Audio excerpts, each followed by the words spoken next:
All right, everyone. Welcome to the first Patreon exclusive episode just for y'all. And this is why we're excited to do Patreon episodes, because today we're doing a Quentin Tarantino movie ranking. And we got to be relevant with the channel and everything. But, this gives us a chance to, talk about shit that we care about. And Tarantino is literally our favorite director of all time. I think he's the first director that got us really into film. Yes. And people have been asking for a ranking of this from us. Yeah. We've never given it. He also directed my favorite movie of all time. Yeah. Django Unchained. That is Garrett's favorite movie of all time. Yeah. That's not news to anybody if you've been following us. But yeah, man, I'm looking forward to this ranking. And I'm also looking forward to other videos that we're gonna get to do with you guys now that you're gonna have access to the Discord and everything. We would love to hear your ideas so we can, give the people what they want, Mm-hmm. So yeah, Tarantino being our favorite director.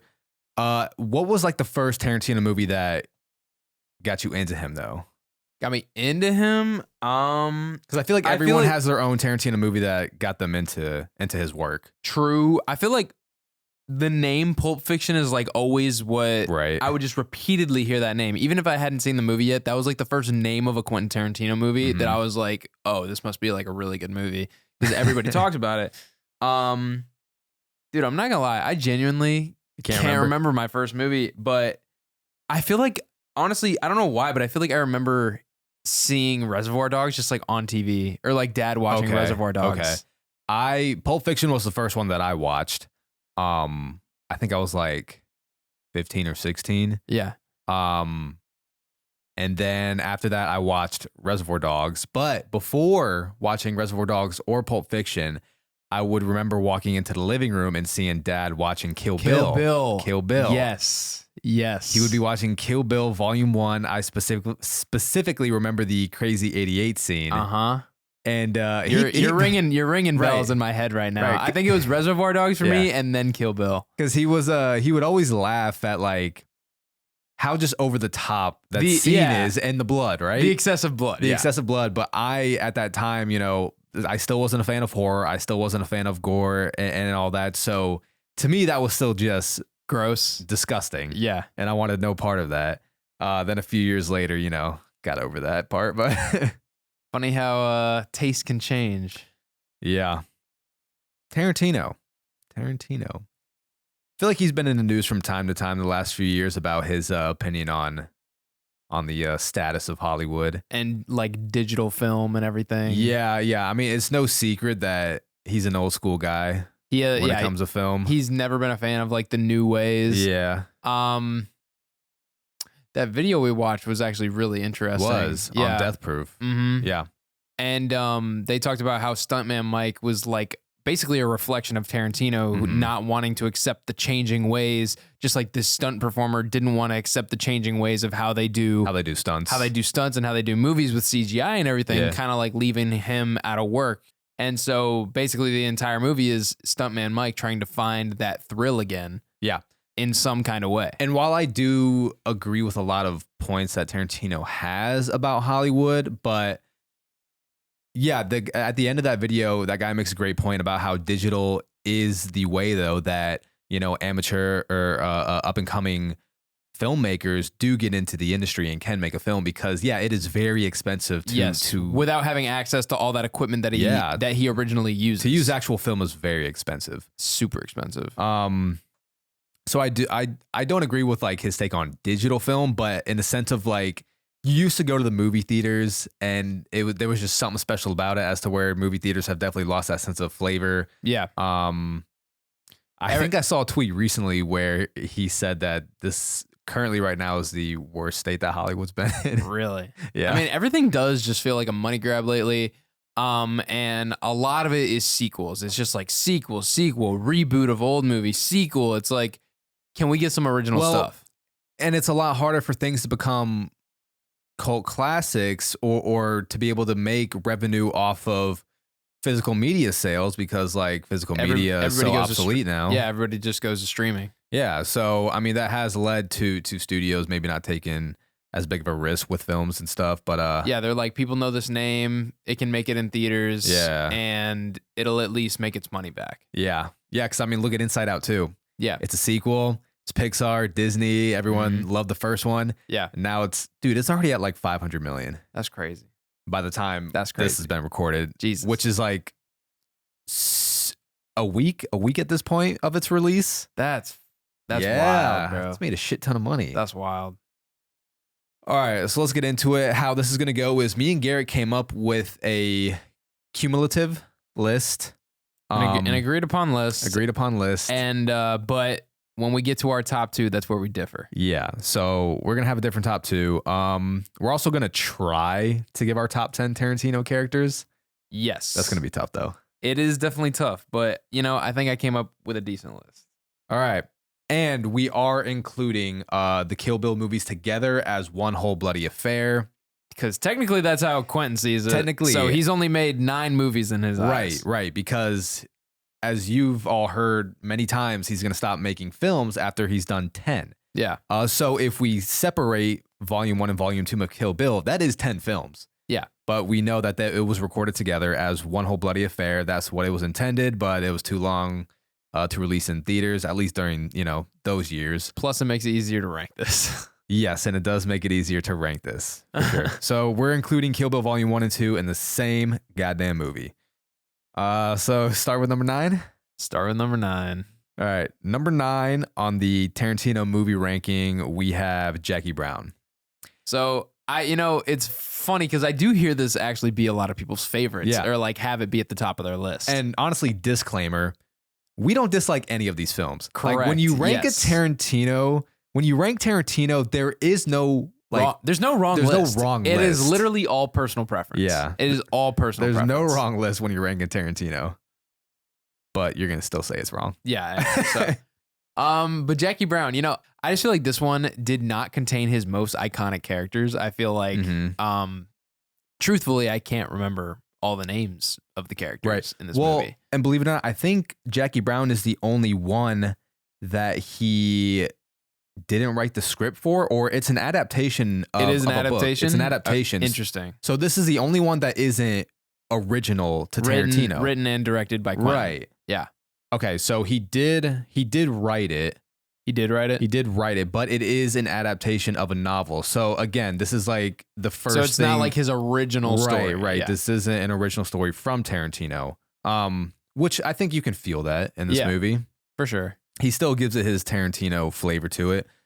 Samuel L. Jackson is great. I honestly always forget Michael Keaton's in this movie. He's the cop, yeah. He's the cop? Yeah. Wow. Yeah. I forget. I always forget he's in this movie. About that too. Yep.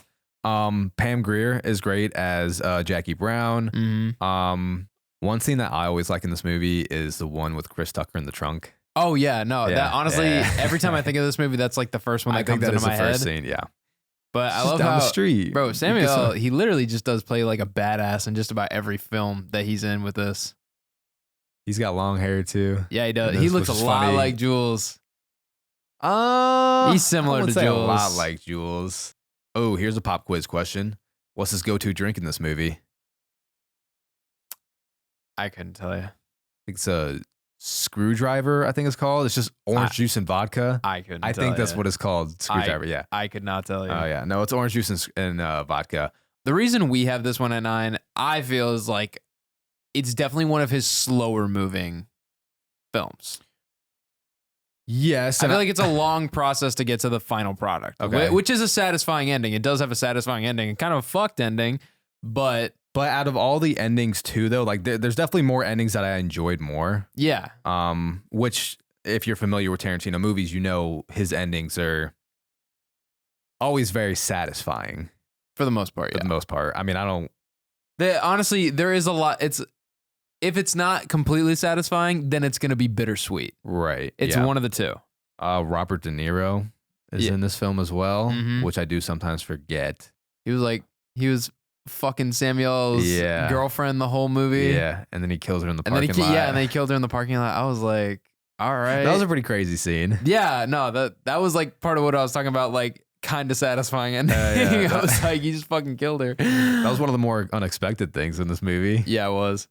Lewis. Jesus. What else about Jackie Brown? I don't know. I don't have too much to say about Jackie Brown. No. I'm more excited to get into the rest of these. Yeah. Okay. So, oh boy, I'm scared for number 8. I'm scared.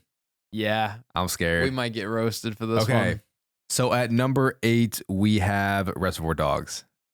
Now, damn. Hear us out. Bro, hear us out. Oh God, we're going to get so much shit for this. Yeah. Again, love this movie. But this is all just preference. Like, I just genuinely believe like we just enjoy his other films more. I really do. Especially after rewatching Death Proof. Right? That put Death Proof higher for me. For sure. One of the great directorial debuts, one of the greatest that we've ever seen. Obviously, it's in contention for the best. But I just think, you know, a filmmaker, they get better as time goes on, in my opinion. You know, it's agreed. His first go around of the feature film that really landed and did very well. But, you know, you just get better, in my opinion. Like, how could you not? We do have the iconic character names in this, though. We do. With Mr. Blonde, Mr. Pink, Mr. Orange. White, Mr. Orange, Mr. Brown.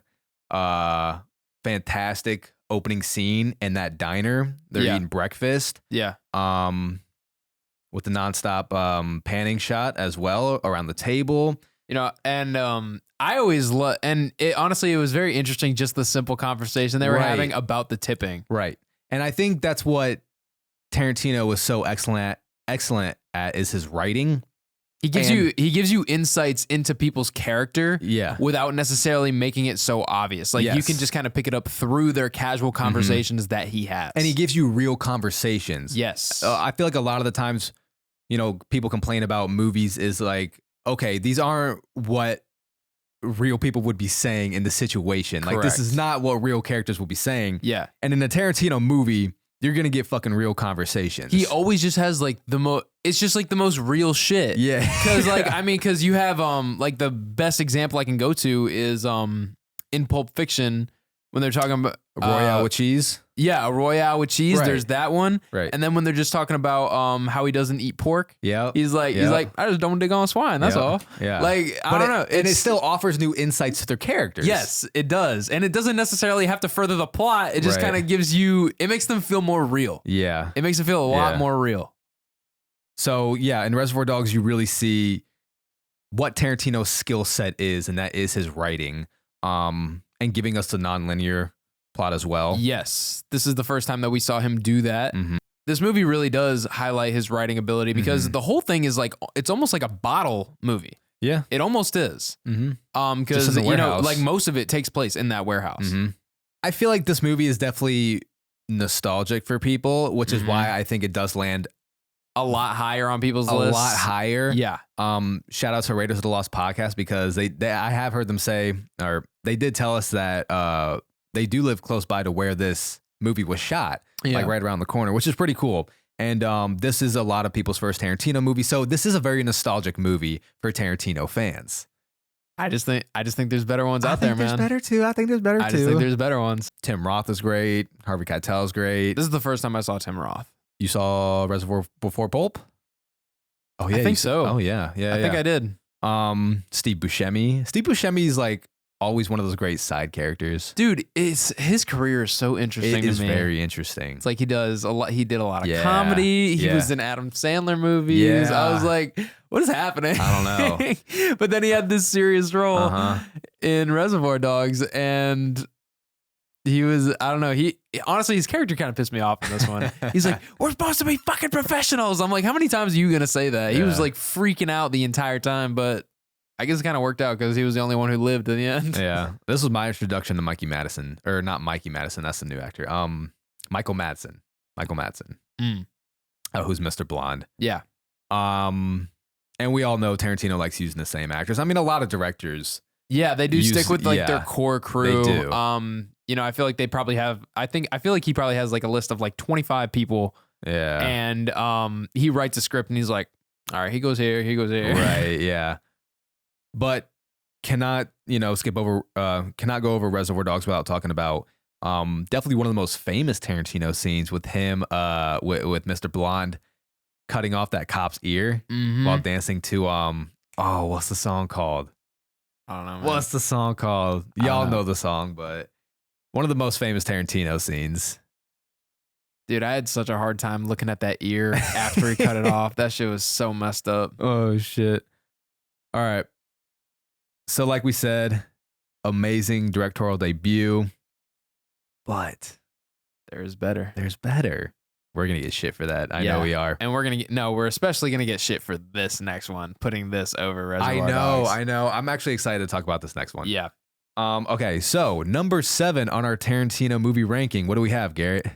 We have Death Proof. We have Death Proof. I'm not going to lie. Death Proof was the very last Tarantino movie I watched. I did put it off for quite some time because people had always said that it's the worst Tarantino movie. Yeah, so we just kind of like disregarded it. But part of the double feature Grindhouse with Robert Rodriguez's Planet Terror. And but boy, did we learn our lesson to not ever disregard a Quentin Tarantino film. This is not the worst Tarantino film. And I really think the most overhated Tarantino film. It is 100% the most overrated. Right? And honestly, I feel like that's because like 90% of people haven't even watched it. Maybe. Or maybe also like it definitely got a lot of hate when it came out. So that just kind of carried the weight of what people thought about it who hadn't even seen it yet, like us. You know what I mean? Yeah. So I feel like, there probably is a lot of people who haven't seen it. But Death Proof is damn good. Dude, I had so much fun with it. Yeah. I had so much fun with it. And like, because our main guy, stuntman Mike, like he just came off as this like charismatic. He was able to win that girl over and like get Butterfly to give him a lap dance. Yeah. And even though he's a creep, he's been a very huge creep. Yeah. Very creepy guy, but still charismatic enough. Yeah, to be smooth. Yes, it was just, and that's just Kurt Russell, man. Right. That's Kurt Russell working his magic. Oh my God, I love him so much. Dude, let's get to Kurt Russell in a little bit because I feel like we'll just keep talking about him. And I just found it so interesting how like him being a stuntman was like a good explanation for like all this odd behavior that he had. Like getting Pam in the car. He was like, well, that's where the camera goes, and here's the protection thing, and she was still creeped out by it, and then he was like, well, look at it this way, I can't put my hands on you, like something like that, and if anything, that made her feel safer getting in the car, and he was, so it was just all this, like all these little nuances that added up to convincing getting Pam in the car, which is where we see our first death of the night. So, and this was honestly, by far Tarantino's most experimental film. You can tell with just how it's edited, how it's cut. Yeah, it goes. It looks like you just straight up cut the film and move to the next scene. Yeah, like you can tell there's like some jump cuts, some places that don't really add up within the cut. Yeah. The film quality is like scratchy in some places. Yes, and like the first half, the film quality is scratchy, and you made a point that it. I'm not sure if I'm right about this. I'm not even sure if we ever see his camera in the beginning. Right. But I did see him following our second group of girls. Yes. And he had a very like nice Nikon camera. So I was like, oh, did he upgrade cameras and that's why our camera quality is better? Or another theory of like, or another way that of why the camera quality changed as well is because the first half definitely feels more of like a horror slasher. Yes. Which... That's clearly like a love letter to exploitation films in the 70s, which really, you got a lot of experimental films that way back in the 70s. And the first half of this film is a very exploitation feel to it, horror slasher feel to it. So that's kind of the film grade that you would see on those type of movies. I legitimately thought this took place in the 1970s. It felt like it was recorded in the 1970s. Right. One, because of the cars. The cars were all 1970s cars. But if you notice in the second half, I was watching the chase scene again. Yeah. There are modern cars around them. There are. But you don't really pay attention to that. No, I did notice it though. When I was watching it, I was like, okay, here's our, flash of reality. Yeah. And also when I saw them using cell phones, I was like, okay, they didn't have cell phones. Like there was a few technology stuff in there that, obviously broke the trance of thinking that you're in the 1970s. But just about everything else, I I would have been fooled thinking that this was a 70s movie. And the second half is just like another love letter, but this time to stunts and all the stunt workers in Hollywood. You get more of your car chase sequences. Yeah. And Kurt Russell's acting when he gets shot. My favorite scene. And he's trying to pour the bottle of liquor on it to clean it up. Yeah. Some of the best acting I've ever seen. Dude, he was freaking out in that car. Because Amazing honestly, acting. It was so funny because like that dude never expected to feel consequences for his actions. So to see him actually suffer those consequences, he was hurting bad. Yeah. I think it was mainly, that bullet hurt, but also his pride was hurting very well. Yes. Another thing to talk about this film that I don't think Tarantino gets enough credit for because it's just so organically woven into his films, and probably because he's a white male too. But you see a lot more than any other like big time director, strong female characters and strong black female characters too. Strong black female characters and strong female characters. Yes. He does it so well. Like his writing is so seamless. It doesn't feel like he's shoving it down your throat. No. It's just natural characters. And again, like this is another explanation as to why we have these strong female characters. In their conversation in the diner, we learned that our two badasses who are doing like most of the action sequences are stunt people. They're stunt women, and that's who they are in the movie. And I'm like, okay, that would explain why these aren't just your average girls, and they did not react how you would think a girl would react to somebody nearly killing her and throwing her off the hood. That's why he was so shocked. Yeah, he was not expecting them to come back. He was expecting that bullet to be the last of it. Next thing you know, he gets hit in the head with a fucking lead pipe. Yeah. Zoe Bell, who plays herself, she is a stunt woman. She's so great. She's great. They're all great in this. Rosario Dawson, the girl that plays Kim. I'm the horniest motherfucker on the road. Dude, she was so funny. You're not getting away without me tapping that ass. One more time. Bro, she was literally a female Samuel L. Jackson. It was so great.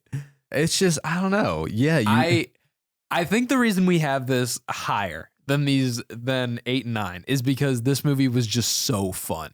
I had so much fun with it between the 70s aspect, the action sequence, the satisfying ending. This is probably about one of the most satisfying endings I've seen from a Quentin Tarantino movie. And some dope editing too at the very end with noticing like he's skipping frames to make their fist go into his face harder. He was skipping frames during the punches to make their punches seem like they were going a lot faster and they hit a lot harder. And if you feel it. Yeah, you do. No, I just think like, this film has so many styles up my alley. You know, 70s is my favorite decade of horror. Y'all know how much that's my favorite decade of cars. So. Oh, is it really? Oh yeah. All right then. And it has my favorite like genre feel to it as well with slashers. I fucking love slashers. Like there's just so many things about this movie that are right up my alley, which is why I have it where it is. And I'm not gonna lie. I think the more I rewatch this, the more it could move up my list. It very well could. The more it could move up my list. Bro, Kurt Russell. I love Kurt Russell so much. Let's talk about that for a second. So I watched recently an interview with Tarantino, and he said Mickey Rourke was his first option for stuntman Mike. Really? Which he's Whiplash in Iron Man 2. Yeah. And he was a professional wrestler and all that. So like he had what it would take to like be a stuntman. I think he would have been creepier looking too. For sure. He's 100%. He's got a much more menacing look to him. But how much would that have worked? Like I feel like I think Kurt Russell had like just enough charm. Yeah. He had like just enough of like a friendly enough face. Yes. While still being a creep that it worked. Yes. So Tarantino had said that him and Mickey were actually friends. He lived down the street from him. They were neighbors. Yeah. And told him about the film, and Mickey was interested. But then he said Mickey's agents were like fucking with him and trying to ask for more money and stuff, but we're just like fucking with him. And Tarantino was like, all right, here's my final offer. Like you have till this time on Friday to respond. And they just never responded to him. So he's like, all right, that's when I'm done. That's when I get out of those situations is when agents start trying to fuck with me. Yeah. And boom, Kurt Russell. Kurt Russell. He said he sent the script to Kurt Russell. He loved it. That's history. Yeah. And clearly since then they've had a great relationship. He was in the Hateful Eight. Yeah. And Once Upon a Time in Hollywood, he has a scene. Yeah. Dude, the more I watch Kurt Russell, I'm just like, I think he's one of my favorite actors of all time. He's such a good actor. He's so fucking good. Something about like his voice and his looks, like something to it, man. So fucking good. All right. And speaking of that, moving on to number 6. Speaking of Kurt Russell, number 6, what do we have? Hateful Eight. Hateful Eight, Tarantino's second Western film. And I'm learning I'm a sucker for Westerns. Yeah. I really am. Yeah. And Quentin's the one who like made me realize that. We should really go back and like watch some classic Westerns. I almost did. The other night I almost put Tombstone on, but it's pretty long. No, actually, no. Tombstone's that not came bad. out in the 90s, though. Yeah. But I mean, I'm talking about some like 60s. Oh, I know what you're talking about. But I mean, Tombstone's still a classic. People love Tombstone. But the good, the bad, the ugly. Yeah. Need to give that a watch. Kind of sad that I haven't already, but yeah, no, same. But Hateful Eight, another one that kind of got hated on. Yeah, I did. In its initial release, and I think it's funny. It's funny how people come around on films once you give it some time. Mm-hmm. Because it was the second Western, and before that was Django. Literally, right before that was his first Western, Django, which was universally loved and praised. Yes. So, and this is definitely different than Django. Very different kind of Western. Honestly, I wouldn't even call it a Western so much as like I would just call it like a mystery. Like literally a mystery movie in a Western setting. Okay. Bottle film. 100% bottle film, but yet I'm intrigued the whole time. There is not a second that I'm watching this movie where I'm looking at my clock like how much longer do we have left? Like I am intrigued in every single little conversation that is going on. I find, like, again, I love Kurt Russell's character. I think he is so charismatic in this, as well as Samuel L. Jackson's character. Yeah.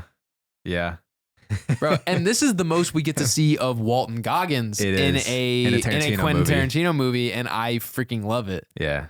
I think this is when people really started, like Hollywood I think this is when studios started to notice Walton Goggins' talent as an actor as well. He's so good. Because, a lot of those actors who do get their shine later in the career, like obviously they had been doing work for a long time. And you may have noticed him, but you could easily say around 2012, 2015, that's when people really started to notice Walton Goggins as an actor.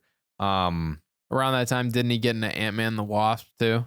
That was 2018. So yeah. Boom. So right there. Yeah, like a few years later, there he goes. There you go. Like, you're in the Hateful Eight, you do a fantastic job, and a few years later, you're in a Marvel movie. So you clearly are catching people's attention. Hateful Eight, fantastic though. Great characters in this movie. And each of them get their time to shine too. Daisy Domergue. Yeah, no, they don't really ever not shine the light on somebody at some point. With the exception of maybe like, I think there was one dude who died pretty early in that movie. Who? I forget his name. He died from the poison as well, but I guess that's the same time Kurt Russell did. Kurt Russell just had more screen time than him. You know who I'm talking about? Who went out there to? Yes. Was he was tossing the guns, right? Yes. Yeah, he was tossing the guns. He was like, "Don't ever send me on that shit ever." Yes, again. That guy. Yeah, that guy. Yeah, I know who you're talking about. Another very satisfying ending. Yeah. Well, bittersweet ending. Bittersweet. This one's more bittersweet, but the sweet is very sweet to it. And I have always loved Quentin's ability to make the most fucked up things funny. Yeah. Because here we go. We got Walton Goggins and Samuel L. Jackson holding up Daisy Domergue by her neck on a rope. Yeah. And they're doing so because of the hangman too. Yes. I love that they have that like piece of lore in honor of the hangman. In honor of the hangman. And it's like, yeah, do that for the hangman because you've just like connected to everybody in this movie at this point. And he's like, hang on, Daisy. I want to watch. What's the line that Kurt Russell, well, when the hangman gets you, you don't die by no bullet. Yeah. When the hangman catches you, you hang. Yeah. Little Channing Tatum feature in this film as well. Little cameo. Oh my God. Gets his brains blown out. That's kind of the last person I'd also expected in a Tarantino movie. Oh, I know, right? But I did like the setup scene where they go back to before everything happened. Yeah. That scene was really interesting. Again, you see him go back to that more chapter sequences, non-linear sequence. I think that was the only non-linear part of this movie is where they went back to show the setup and what happened. And why things seem so off. Michael Madsen, one of his go-to guys again, Joe Gage. Joe Gage. And let's go by my theory. That's the ugliest guy did it. I'm looking at you, Joe Gage. Another Tim Roth feature as well. What's his name? Oswaldo Mowbray. What's his fake name? Yeah. What's his it's British Pete or something like that. Pete, yeah, Pete's definitely in it. English Pete. Is that it? It's something like that. Yes. Yeah. Yes. 100%. And then you got Marco the Mexican. Yeah. That's Marco the Mexican. Well, since I done blown his head off, Marco ain't worth the peso. Oh shit, bro. We were talking about this earlier. That line where he's like, Minnie had a sign that said, "No dogs, no Mexicans." You know why she took it down? She started letting in dogs. Bro, and the fucking dialogue and scene where he tells that old Confederate general how the his story son about died. His son. Yeah. Oh my god. And they're like showing the they're showing the reenactment of what happened. And then he's like, starting to see pictures, ain't you? Bro. That was one of the most wild scenes that I've seen Samuel L. Jackson do. Woo! Yeah. Dude, he was, oh my God, that shit was so fucking weird. Oh, it was warm too. And he said his mouth was bloody, so it was warm too. Yeah. That scene was fucking wild. And he did everything I asked him. No blanket. That scene was fucking wild. That shit was great. I think the only Tarantino movie with no IP songs, just film score, film composition is this one. Yeah. I feel like any other song would have kind of like taken you out of this Western feel. But I mean, he did that with Django. I agree. Django does it very good. Yeah. Django does it very good. Yeah, the only one to have a full like film composition and just that, which it was nominated for an Oscar for best score. Yeah. And yeah, it's a fantastic score. Filmed in 75 millimeter. Like you can just tell it had beautiful cinematography. Beautiful cinematography. Especially in those opening scenes. Mm-hmm. Yeah. Mm-hmm. Well, that makes this one fortuitous wagon. Yeah, definitely some of the most beautiful cinematography and music that you hear in a Tarantino movie. And I'm glad I think people are starting to come around on this film. Agreed. All right. Anything else about the Hateful Eight? Nah, I think that about does it. It's a great movie. Great movie. Honestly, I could talk about it more, but we gotta keep going. I know, this would be like a 2-hour episode. Literally. All right. At number 5, we have Once Upon a Time in Hollywood. Now, I think this is definitely more of a personal favorite for Blake. It is. And there is stories behind this. Again, this is also a movie. I feel like any Tarantino movie, like the more you watch, the more it can move up on your list. And you know what? I'm so happy that people are coming around on Once Upon a Time in Hollywood. Yeah. I've seen people call it his best. And when this first came out, there was another one that people hated on. People were disliking this movie when it first came out. And I do not get it. Dude, to be honest, I feel like whenever they see a Tarantino movie and they don't see blood within like the first 30 minutes, they're like, what the hell, Tarantino? Yeah. Like, that's what I come to see for your movies. I'm like, bro, would you have some fucking patience and let the story progress as it is? And Once Upon a Time in Hollywood has some of the 2 most well-rounded written characters in the whole Tarantino franchise. Rick Dalton and Cliff Booth. Amazing characters. Yeah. Amazing characters. But yeah, there is a reason why I also have a personal connection to this movie. So when this movie came out, it was the summer of 2019. And I was doing an internship at a production company in LA while staying on UCLA's campus and taking some courses there for creative producing. And UCLA's campus is like a mile away from Westwood, a city in Los Angeles. And Westwood has the Fox Theater and the Bruin Theater, and they're 2 very old theaters. I think either both were built in the late 30s. One was built in 1939, and maybe the other one early 40s. Anyways, those theaters have been there since the fucking 30s. So sometimes I would just walk a mile down the road and go see movies at these old theaters, which was just a great experience. I saw actually Spider-Man Far From Home in the Fox Theater, but it was opening weekend.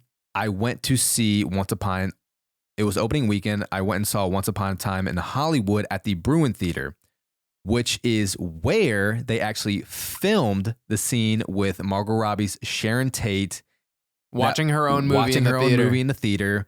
And that's where they had the world premiere for this film, was at the Bruin Theater. Yeah. And I didn't know that at first. I didn't even know that's where they premiered it. So I walked into this movie and I'm sitting down watching it, and to see on screen that I'm sitting in the same fucking theater as Margot Robbie was filming a scene of a Quentin Tarantino movie was just like that's a magical moment right there. Yeah, it was just such a magical moment. Especially if you didn't know. Right. That makes it crazy. As soon as that theater, because you could have very easily saw it at the other theater. Yeah. No, they weren't playing at the other theater. Were they not? They were not. Yeah, they weren't. Dang. Yeah. That would have made it more special that you picked that one. Yeah, no, they weren't playing at the other theater. But still, like when everyone saw that theater come into play, everyone started cheering, like, yeah. That's pretty fucking cool. So it was just a magical feeling, you know. I feel like that's such like a Hollywood story. You know what I mean? Yeah. You can only get that experience in Hollywood. Agreed. So that is a reason why I do have like a personal connection to Once Upon a Time in Hollywood. But besides that, man, Rick Dalton and Cliff Booth, fantastic characters. Dude, honestly, one of my favorite parts about Leonardo DiCaprio is his ability to improvise. And honestly, I feel like we don't see it as much in this, but... Well, and that's the thing about Tarantino movies. You don't see much improv. No, you don't. You stick to the script. But there are a few moments. But when he's in the trailer? Yes. Well, that one, and also, I don't know why it's such a tiny scene, but I love it, is when he's using a flamethrower, and he was like... And he was he was using the flamethrower. He was like, God, is there something we can do about that heat? It's a flamethrower, Rick. Right. That was improv? That was improv. That was literally like Leo asking about the heat. No way. Yeah, and he was like, it's a flamethrower, Rick. That's fucking great. Oh my God. No, and then when it comes back around at the end of the movie too, burnt her ass to a crisp. I burnt her ass to a crisp. Rick Dalton's one of my favorite characters that he's ever created. Seriously? Yes. That much? I didn't realize you loved him that much. No, I think he's so fucking funny. Like, he's so vulnerable too, this washed up actor in Hollywood. I'm washed up, old buddy. Yeah. I'm a has-been. You want me to be in fucking Italian films? Hey. A scene where he's making frozen margaritas too. Mm-hmm. Get out of here, you fucking hippies. Bunch of goddamn fucking hippies. What the fuck? It is so good. This is honestly one of the funniest Tarantino movies. It is one of the funniest. Yeah. Between him and Cliff, and him beating the shit out of that guy at the ranch, that shit was funny. Spawn Ranch, yep. At Spawn Ranch, he was like, "Can I at least get a rag to wipe my face first?" Nope. I feel like there's just a lot of little moments like that add to a lot of humor in this. And so it's like, if you're going in there like expecting a action-packed film the whole time, like you're watching Inglourious Bastards, you're gonna be disappointed. Right. But no, most of this was just amazing acting. Yeah, it was amazing acting. Rick Dalton's story, and God, the scene with him and that little girl, and he's acting as an actor, like that, dude. It was just it was so good. Yeah, it was so good. It takes such talent to do that. It does, and even the little girl actor in there was great, fantastic. And you know what? We talk about child acting lately, and people being like, "Oh, you're gonna get mad at this little girl for not giving good performance." I'm like, bitch, I know little kids can have a good performance. Yeah. I know they can. I've seen it happen. Bro, she was fantastic. She was so good. And just like that whole scene in general with, cutting to where it feels like you're actually watching what they were filming, and then cutting back, like he forgot his lines, and cutting back to behind the scenes, and then cutting back. It was like it literally made you feel like you were on the set. Yeah, it was just such like a magical Hollywood feeling to it. Yes. And, so most of this was just great acting, the comedic scenes in it, and Rick Dalton's story, and Cliff Booth's story. Mm-hmm. And, with just a little bit of Tarantino thrown in at the end to give you that satisfying, bloodthirst that you were looking for. Yeah, and altering history too, giving us that Tarantino fictional history. I love when he does his own twist on a historical story. Yep. And great chemistry with Leo DiCaprio and Brad Pitt. Brad Pitt, this was his first Oscar win. Yeah. For Best Supporting Actor. Yep. And I'm not gonna lie. So Tarantino obviously has a lot of satisfying endings.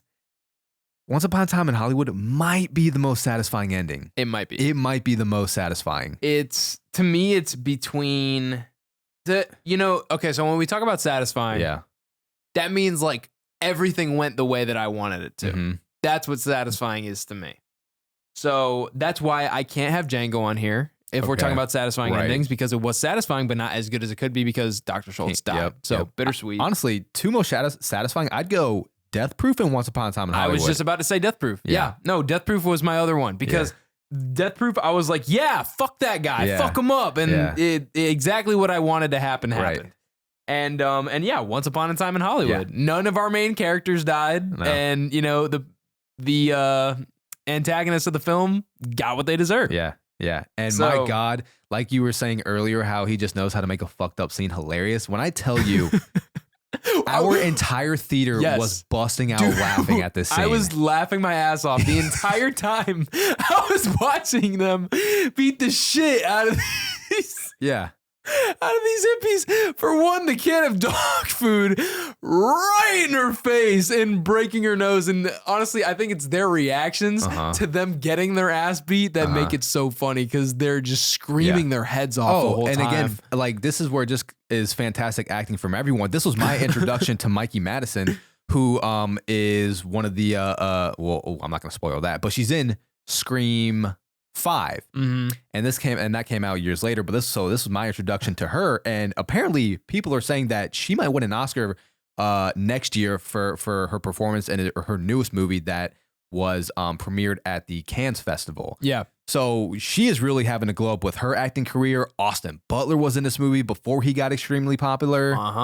Yeah, I think this movie probably put him on the map a little bit. Definitely a little bit. I think this just shows like Tarantino is one of those directors that is always going to get the best out of any actor. like even some of the lines that he wrote, like fucking he's like, "Whoa, are you real? I'm real as a donut, motherfucker." Like, what? Real as a donut? I don't know, man. Like, what? But it works. It works. Oh, man. And then you get that deranged laugh at a cliff. Yeah. Yeah. Bro, I swear, this was definitely his funniest film. Yeah. And it's just loaded with great moments. His love letter to Hollywood. Again, I mean, the more you watch these movies, the more they can move up on your list. Like, I wish I could put all these at the top. I really do. Honestly. Love me some Once Upon a Time in Hollywood. Love people are coming around on it. Let's move on to number 4. At number 4, we have Kill Bill Volumes 1 and 2. Kill Bill, the whole bloody affair. Yes. It was filmed as one movie. That's how it was intended, but it was released into Volume 1 and Volume 2. Because it would be super long otherwise. Yeah, but not longer than, some other movies, honestly. True. Honestly, not really. Like, I don't think it would be longer than Killers of the Flower Moon that just came out last year. Maybe. Yeah. So... But, I mean, it probably helped movie sales, though. Movie sales, yes. And especially for, like, mid-2000s and their movie-going experiences. I don't think people were making many 3-hour movies back then. Exactly. Which is why I think they released it that way. Because whenever they do show it now, or whenever Tarantino will show it at his theaters, they will show it as one whole bloody affair. Yeah. So, like, you just had to include these together, or else, this would make this list 10 times harder. It would. I fucking love Kill Bill. I fucking love Kill Bill, and I love the homage that it pays to so many different styles of film. It does. Yeah. You got the animated section in there. You have the dramatic blood spatter. That pays samurai films. Yeah, samurai films. Even with Volume 2, it starts to feel more like a Western. Yeah. Mm-hmm. That anime scene was very different and unique from Tarantino. That was gory as hell too, man. Yeah. What's it called? Manga? Manga? Yeah. Gives us like probably the strongest female character in the history of female characters. Yeah. Not only that, honestly, one of the most badass characters in general. In general. Yeah. So fucking badass. The bride, Beatrix Kiddo. And love in Volume 1 that they bleep out anytime they say her real name. Yeah. That was so interesting to me. When I saw that when I was younger, I was like, what the fuck are they doing that? Amazing fight choreography in this movie. Amazing practical effects. I think this is the film, though, that began that to strain Uma Thurman and Tarantino's relationship. because of the car stunt. Yeah. It like damn near killed her or something, or like seriously injured her. She had to get surgery. Yeah. Kind of fucked her up. Yeah, I did. That's unfortunate. Yeah, it is. But yeah, like we were talking about earlier with how he gives us amazing badass characters, not only Beatrix Kiddo, but Oren Ishii. Yep. As well. Honestly, every person that she fights, Copperhead. Copperhead it's another strong female character. You have because it was all the Vipers. Right. You have a strong white female character. You got a strong Asian American female character. A strong black female character. Like, I swear, dude, people do not give Quentin Tarantino enough credit for being probably the most inclusive actor or the most inclusive director on the planet. Right. But no one talks about it because, like we said, it's just so organic with how he does it. Yeah. The movies themselves are so good that you're talking about how good and amazing this film was. Not the fact that, like, oh my God, I love that he did that for them. Right. That's so great. Right. It's like one of those subconscious things. It's patronizing when you actually want to talk about that and you're saying like, oh my God, that's so great that he's doing that for them. It's like, even if this movie was absolute shit, it's good that he's including people. I'm like, bro, no, just like, focus on the movie. And that's exactly what he gets you to do because it's a fucking amazing movie. You're not even thinking about that. It's like one of those subconscious things where if you don't notice, like amazing editing, it's something that a lot of people don't talk about because like if it's something you don't notice, then they did their job. Just like with this, they talk about the fucking movie because it's an amazing movie. Yeah. And it just happens to have badass female characters. Yes. Yeah. One of the dopest outfit designs too. Yes. In the first one, that yellow jumpsuit. And great music choice as well. Great in this music movie. choices, yeah.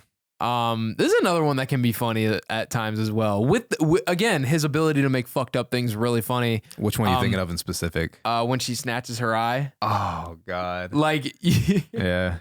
Because I mean, she was telling this whole story about how the master took her eye, and then she does it right back to her again. She's like, "Ah, you fucking bitch!" And is just swinging her knife everywhere. Oh shit! Oh my God! Oh, Pai Mei was dope too. Yeah, cool master. Now that was a very racist costume design, but that was like also I don't know. But it's also like, I feel like I don't even know if it's like racist or if it's like paying homage to like those classic samurai movies. I think it was paying homage to those classic samurai movies. Because that's what they would look like. Yeah. So I don't think it is him. It's not him being racist. Like one thing I can assure you is Quentin Tarantino is the most not racist person on the planet, even though he loves his use of the N-word. Yeah. But let's be real. People in America in the 90s, they probably did use it a decent amount. And people in the 1860s definitely used it. Yeah. Remember when Michael Madsen's character opened that bag of money and he was moving the piles of money and the cobra stung him? Uh-huh. Yeah. A lot of good deaths. She gets buried alive. Yeah. Terrifying. Gets out of there. Yeah, no, I love how they make Beatrix like almost superhuman at some points because of her ninja training. But again, a movie that can, in Volume 2, more so, can slow down and also give you great dialogue when she... And emotional moments, when she does come face to face with Bill. And with her daughter again. And his great metaphors of using like Superman and Spider-Man. Was saying like, Superman's alter ego is Clark Kent. Yeah. When he wakes up in the morning, he's Superman. So on the glasses, it's Clark Kent. Yeah. So where, like Spider-Man wakes up, Peter Parker. He's Peter Parker. His alter ego is Spider-Man. As to where he's trying to say, Beatrix Kiddo, she's a killer. Yeah. And there's no way around that. You would definitely see Kill Bill at the top of a lot of people's list. I think why this is one that I just absolutely love is just like its style. Very different style than the rest of his movies. And just one of the greatest characters ever in Beatrix Kiddo. Moving on. Number 3? To number 3. Top 3 now. Top 3. I feel like top 3 usually stays the same for a lot of people. You know what I mean? I feel like the top 3 Tarantino movies is what a lot of people have. I feel like people can generally agree on these three, whatever order you have them in, should be in the top. So, but at number 3, we have Pulp Fiction. Pulp Fiction. A lot of people's introduction to Tarantino. A lot of people's favorite. And considered one of the greatest movies of all time. I 100% would say this is his most iconic movie. 100%. Because I don't think I've met a person alive that has never heard of the name Pulp Fiction. Right. Yeah. This was my introduction to Tarantino, the first film of him that I watched.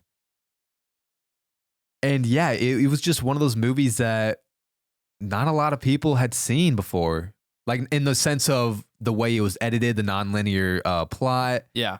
It was just something so unique and fresh for Hollywood at the time. And I think I genuinely think this is like him taking the best parts of his previous movies and putting it into Pulp Fiction. Absolutely. And you really see that. You got the way he cuts it with the nonlinear story from Reservoir Dogs. Mm-hmm. I mean, and just giving us like another gangster crime film. Yeah. That takes place in LA. Man, this one was a huge increase in the box office numbers, because I know Reservoir Dogs had a budget of $2 million and it made $4 million at the box office. Pulp Fiction had a budget of $8 million and made $213 million at the box office. Yeah, that's a profit. So that's right what I'm there. saying. Like everyone was going to see Pulp Fiction. Yeah, that's a huge profit. Damn. Do you have a favorite scene from Pulp Fiction? Like hands down favorite scene? There's a lot of good ones. I know. I think favorite, honestly, I think it's got to be the end scene. The final scene? The final scene in the diner. That's a great scene. I do love that one a lot. I love how that's the opening scene. And the end. And then the end scene. Yeah. Yeah. It's the one that says bad motherfucker on it. Oh my God, you get the iconic bad motherfucker wallet. Uh-huh. I bought that like years ago. You did have that for a little bit. I never used it, but I bought it. What? I never used it in public. It was huge. Like if it was smaller, I would have used it more, but it was pretty fucking big to put in my pocket. Okay. Yeah. I was about to say, I'd be like, if that was me, I'd use that shit all the time. You know what? Maybe I should try to find a smaller one. Yeah. Dude, you're making me want to go look one up now. It's the one that says bad motherfucker. And I think this is where people really saw Samuel L. Jackson's talent. Yeah. Like incredible. Well, he was nominated for this film. But yeah, just an incredible, intense scene, like dialogue in this movie. And because he had been in definitely a lot of films beforehand. He was in Do the Right Thing, Spike Lee's Do the Right Thing, which was a huge hit, but he didn't have like a huge role in that. He had a small role in Jurassic Park. He was in only one scene in Goodfellas. So he was in a lot of good films, but Pulp Fiction is what really give him that A-list status. It really did. Man, it just goes to show you too. Don't give up on your dreams just because, you're in your late 20s or early 30s. Samuel L. Jackson was 44 when he made Pulp Fiction. Dude, I know. Honestly, I've thought about that sometimes. Yeah. I'm like, you talk about you want to get into voice acting, and I'm like, I could see myself trying to act at some point. Like just give it time. I could see it happening, and I'm like, but you know what? It doesn't have to be right now. I'm like, actors can start at damn near any point in their life. You have people who don't start till 60 because they hit 60 and that's when they reach A-list status because they finally kind of found their niche. Yeah. They're a good dad character or something like that. So they start getting casted as that a lot versus like they just couldn't really fit a role when they were younger. Yeah, no, I think Samuel L. Jackson has the highest grossing box office as an actor, and I think he may be in the most films in his status of an actor that he is. And yeah, he didn't really have his breakout role until he was 44 years old. Crazy. And now look at him. He's probably one of the most recognized actors of all time. Everyone knows the fucking name Samuel L. Jackson. Are you kidding me? If you don't, are you kidding me? You literally live on a rock if you haven't. You know what's crazy too is I feel because I feel like we complain about actors who have their hands in too many franchises, but like Samuel L. Jackson's been in Star Wars, he's been in the MCU, but it still feels like Samuel L. Jackson is like his own man. You know what I mean? Yeah. He doesn't blend in with anybody. No, he doesn't. Because he's also in like so many other iconic films. Yeah. Oh man. Love me some Jurassic Park, bro. Yeah. It's crazy. It's crazy how many iconic franchises. Also, not to mention, this was a career boost as well. John Travolta? Yeah, revitalized his career. Yeah. He had been, a star from Grease and other earlier films in the late 70s, early 80s. And then he fell off. Yeah. He fell off. And this really boosted his career back again. Bro, and speaking of both of them, the chemistry that they had together was absolutely terrific, which I think is what makes this movie so good. Oh, fuck. I feel like we just recently talked about best buddy cop duos. We're kind of glazing over Bruce Willis, by the way. Right now, yeah. But I completely forgot about Vincent Vega and Jules Winfield. But they're like hitmen, though. They're not cops. You know what I mean? Yeah, they're not cops. They're hitmen. They're literally not cops. Yeah, they're gangsters. But yeah, I feel like we've totally ignored Bruce Willis in Bruce this. Willis. But Honestly, to be honest, I don't really focus on him as much as I do the other characters in this movie. Man, there's a lot of great actors in this movie. Christopher Walken's in it.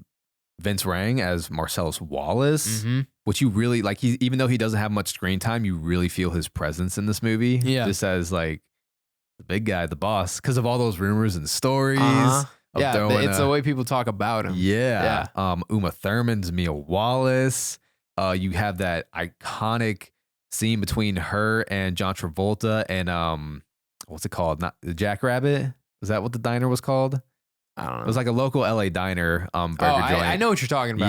Yes. That dance place. Yeah, dance place. They have that iconic dancing scene. Her, don't be a square. Yeah.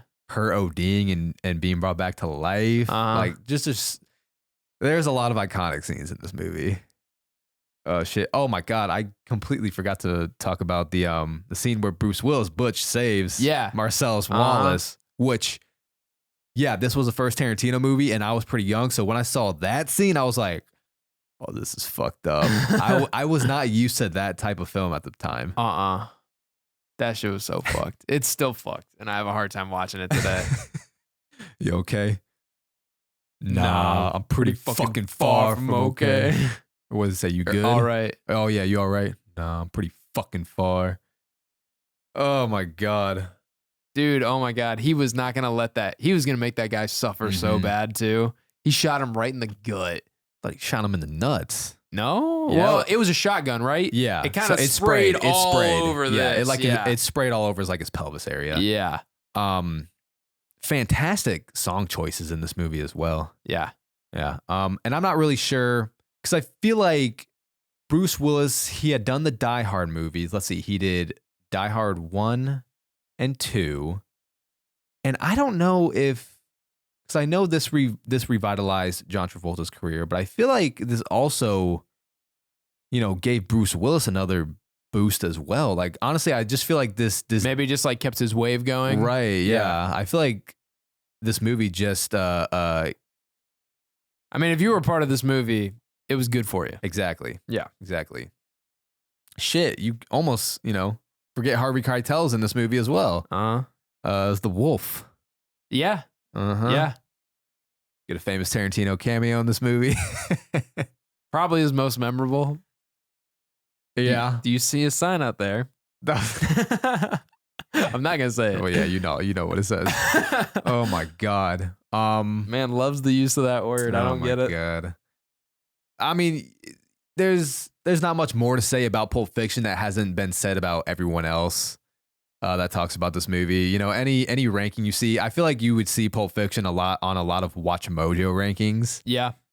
So this movie is definitely his most talked about, his most praised, but it is number 3 on our list. And now here is where we differ. We're going to give you number 2 and 1 at the same time. We're going to differ on this. Yes. So for me, I have Inglourious Bastards at number 2, and my favorite movie of all time, Django Unchained, is at the number 1 spot. Okay, so at number 2 for me, I have Django Unchained, and at number 1, I have Inglourious Bastards. To quote Brad Pitt's line at the end, I think this just might be my masterpiece. I would agree about Inglourious Bastards. Let's stick with one movie for now. Yeah. So what do you want to talk about first? Django?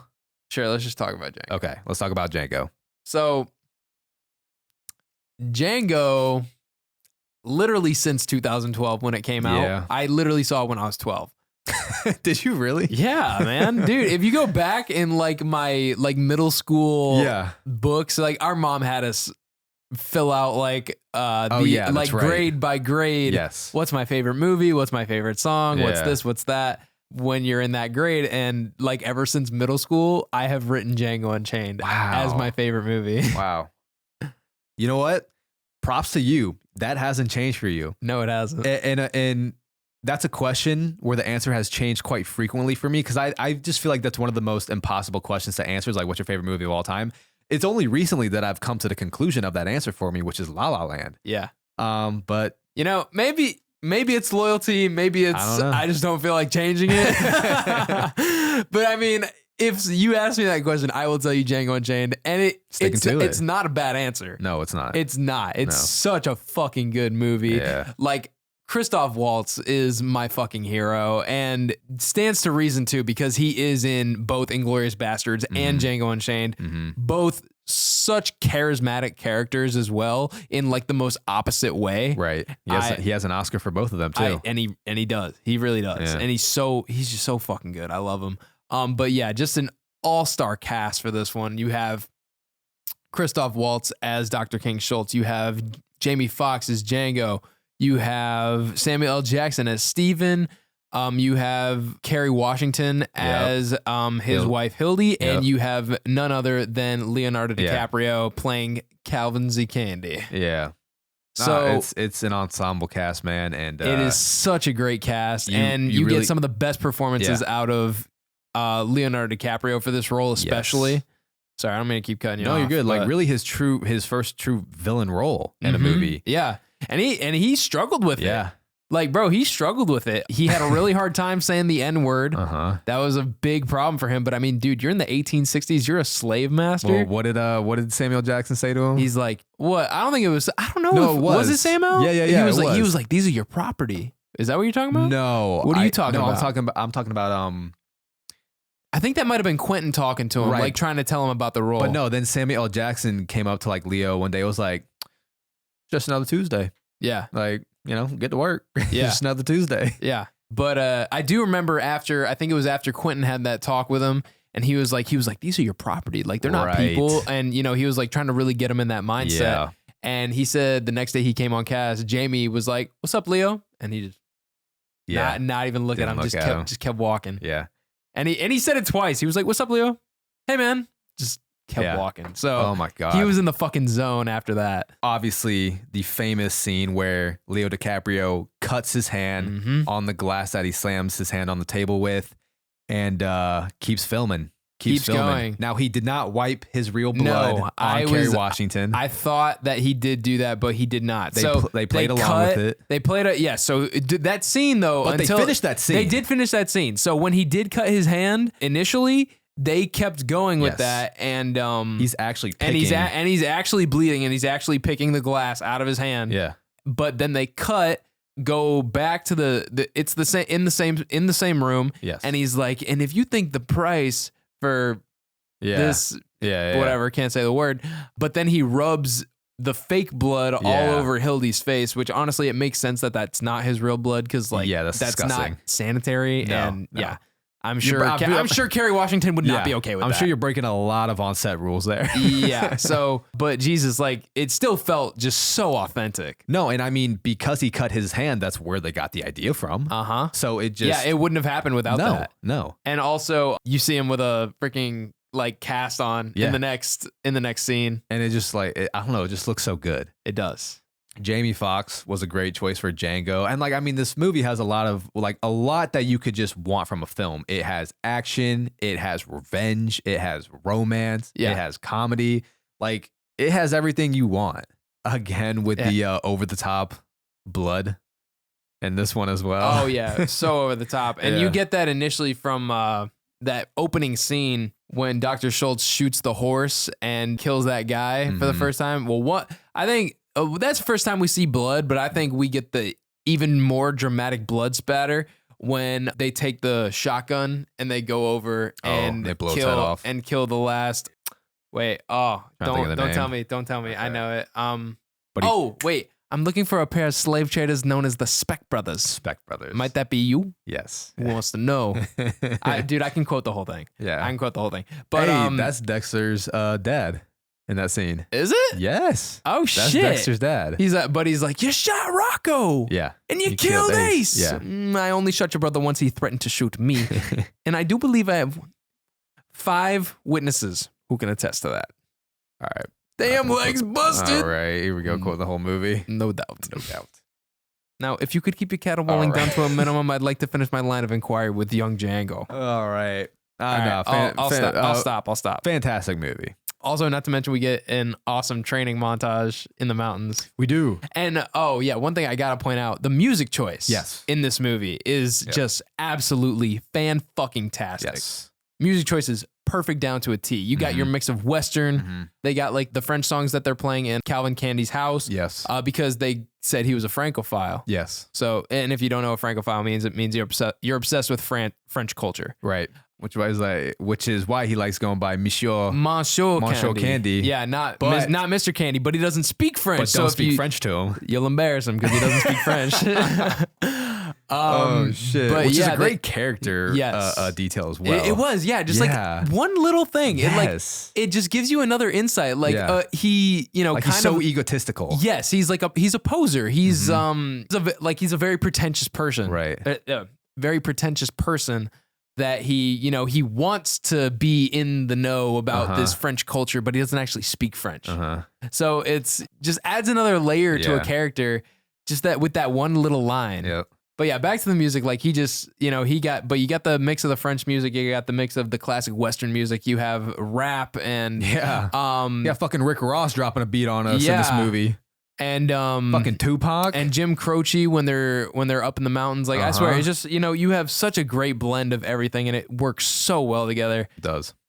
I fucking love Django. All right, but moving on. Okay, so Last that's movie Garrett's number 1. That is my number 1. Blake's number 2, and moving on to his number 1 and my number 2, we have Inglourious Bastards. Ooh, love me a movie that's gonna kill some Nazis. That's pretty satisfying. And I want 100 Nazi scalps. And I want my scalps. Oh shit, man! Another ensemble cast, honestly. Yeah. Jesus Christ. Another stacked list of actors. I know you're gonna pull that one up. Man, all right. Obviously, we got fucking Brad Pitt, Melanie Laurent as Shoshana, Christoph Waltz as Hans Landa. Ooh, we'll be talking about Christoph Waltz, bro. Oh, Eli Roth, Donnie Donowitz, Donnie the Bear Jew, Michael Fassbender. Diane Kruger. Diane Kruger is Bridget von Hammersmark. Okay, that's what I figured, but just checking. Daniel Brohl, again, I hope I'm saying that name right. Frederick Zoller, who also is Zemo. Frederick Zoller, who's also Zemo in the MCU. Yeah. Till Schweiger as Hugo Stiglitz. Jesus Christ. BJ Novak. I would never expect him in this movie. Mike Meyer makes a little cameo. I mean, it's just like the performances are just fucking spectacular in this movie. All around amazing performances. This movie, I think, has the greatest opening scene of all time. Possibly one of the greatest villains of all time. Without a doubt. I mean, I can't talk about enough how perfect that opening scene is. It's so good. The fucking... And that, I think that scene alone has solidified why Christoph Waltz is probably in my top three actors of all time. Bro, the weight you feel in that scene, the intensity you feel, the slight facial expression change from Christoph Waltz. Yeah. No, masterful. And the way you feel this tension just like slowly building as this questioning keeps going. The camera slowly panning in closer and closer to his face. You just feel it get more intense. And just as you feel as like this, this horrible questioning is about to be over and like, okay, he's about to get away with it. Yeah. Nah. Yeah. Yeah. Wow. And yeah, his demeanor can just flip on a dime. Dude. Because he's so respectful and kind the entire time until he knows what you're doing.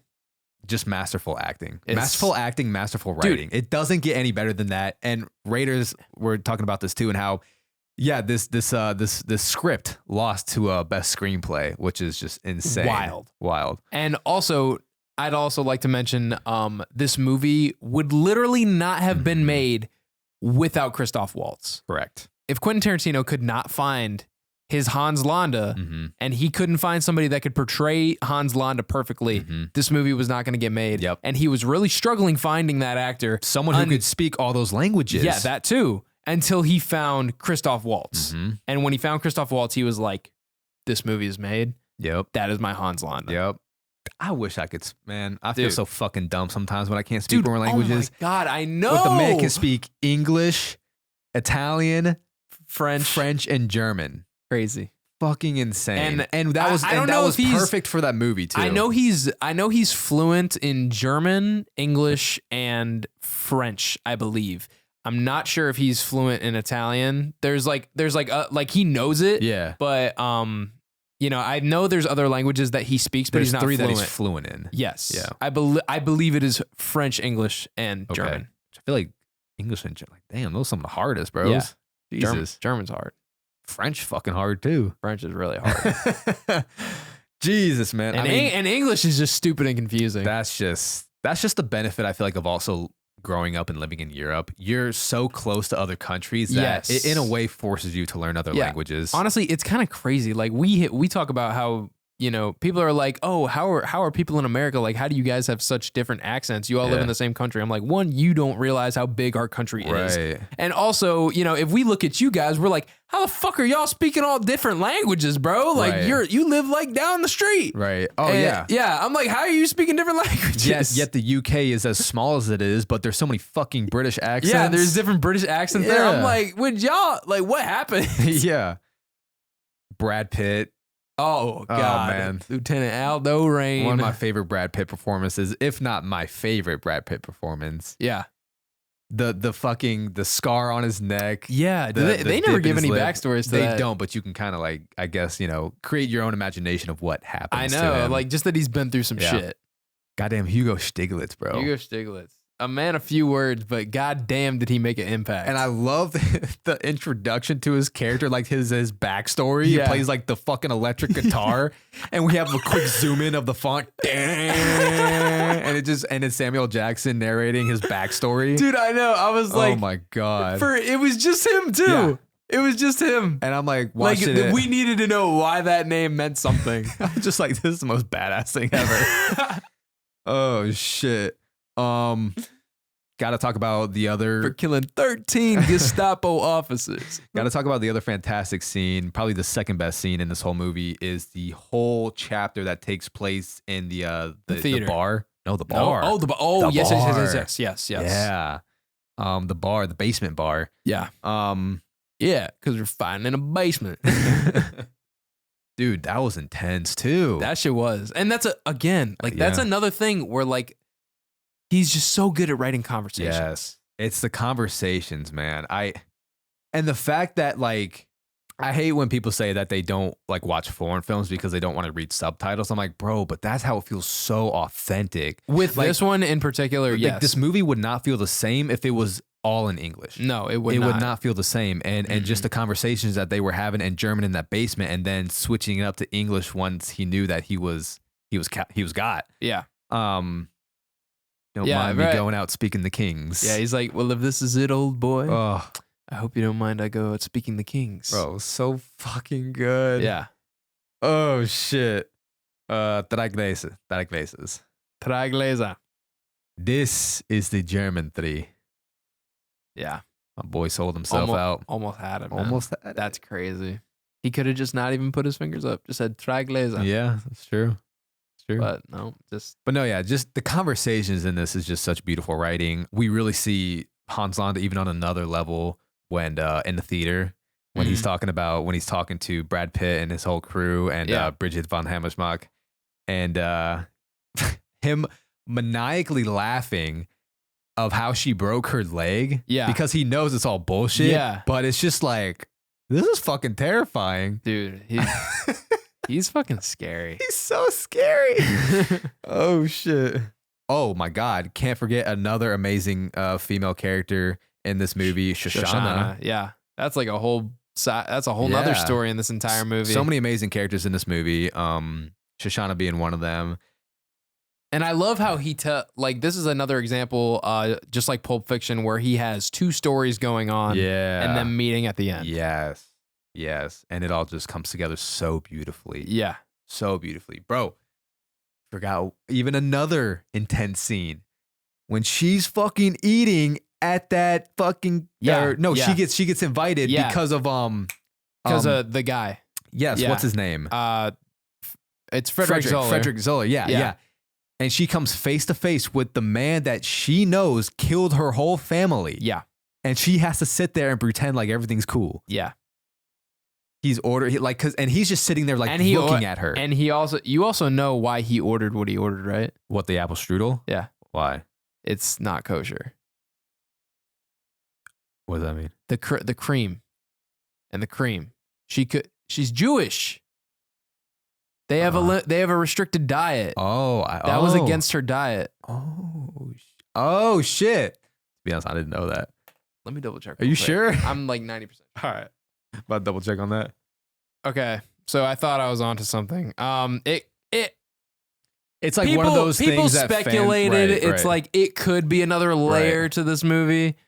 I thought I had heard something about that. I thought I was right, but even still, I think she was also drinking. He ordered milk at the table, right? Yeah. So that was like, I feel like that was 100% a nod to her working at a dairy farm. Her dad owned a dairy farm.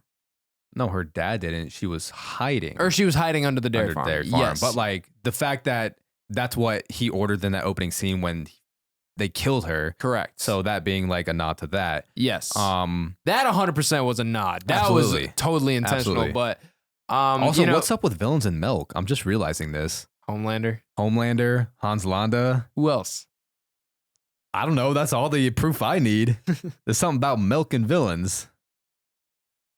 I mean, he was at a dairy farm, but Homelander's is more like drinking mother's milk kind of thing. That's why he kept drinking Madeline Stillwell's. To this day. Nah, not to this day, but he's out. He froze it. Yeah. And he kept drinking it, but God, such a freak. He's so weird. But yeah, just him and then him lighting the cigarette, putting it out on the strudel. I'm not gonna lie, that strudel was one of the best looking things I've seen. It did look good. It did look really especially good. with the cream that right. It came with. Yeah, it looked really fucking good. Yeah. All right, what else about Inglourious Basterds, man? It's got a crazy ending. Yeah, I was about to talk about the ending. You know, I feel like Inglourious Basterds also is one that we quote a lot. Like I feel like it has some of our favorite quotes. It does. Champagne. I was about to say champagne. You got 3 seconds to get that guy. Can you do it? I have to. So many from Brad Pitt. The Nazi scalps. Hey, Donnie. Yeah. I just love the way he replies. Oh my God. Gorlami. Well, one more time. Dominic de Coco. One more time. Dominic de Coco. Bravo. Margarete. One more time. Margarete. He's like, oh, let me throw the music. Let me hear the music in it. Margarete. Bro, and he's fucking with all of them because he knows they're lying. Yeah. Donnie speaks the third best Italian. I don't speak Italian. Like I said, third best. Just shut the fuck up. Just keep your fucking mouth shut. Matter of fact, start practicing right now. Fucking such a good movie, man. Such a good movie.